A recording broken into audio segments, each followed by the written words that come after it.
Hey, thank you so much for commenting, and here are the other comments that you left on that video as well. And firstly, I do want to agree with you that whether or not we see an unaliving as ethical is going to be dependent upon context, at least in part.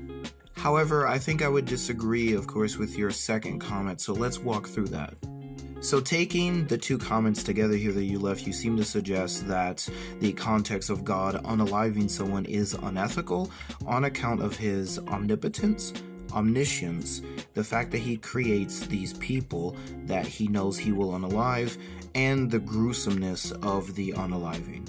And also comparing that to the situations that we find ourselves in.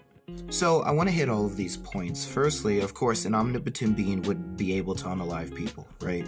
I would say an omniscient being would know who the right people would be to unalive. Now, I really think we need to make note of that because given that God, through his knowledge, would have access to ultimate moral truths and goods and so on and so forth, he would be able to better judge who to unalive than we would be in any given context.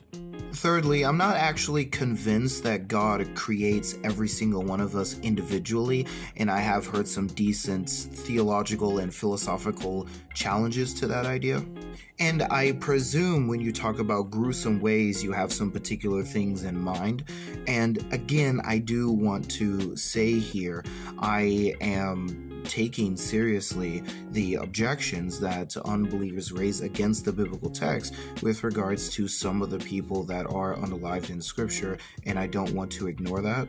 However, in this case, we're kind of discussing philosophy and ethics. So given that, we can presume that God would know whether or not someone should be unalived gruesomely or not, and that's going to be in part judged by the works that they did or the reason God has for unaliving them. Which is similar to us as well, because we understand that not all wrong actions are the same and as such require a heavier penalty than other actions.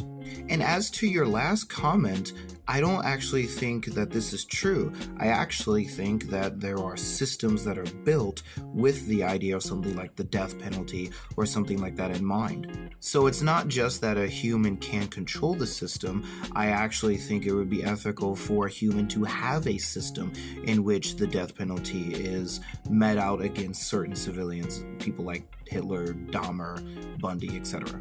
So as this creator knows, I really like discussing ethics and morality. I'm writing articles on that currently. So I hope this was interesting, and if you have some thoughts, please feel free to comment down below. Let me know what you think.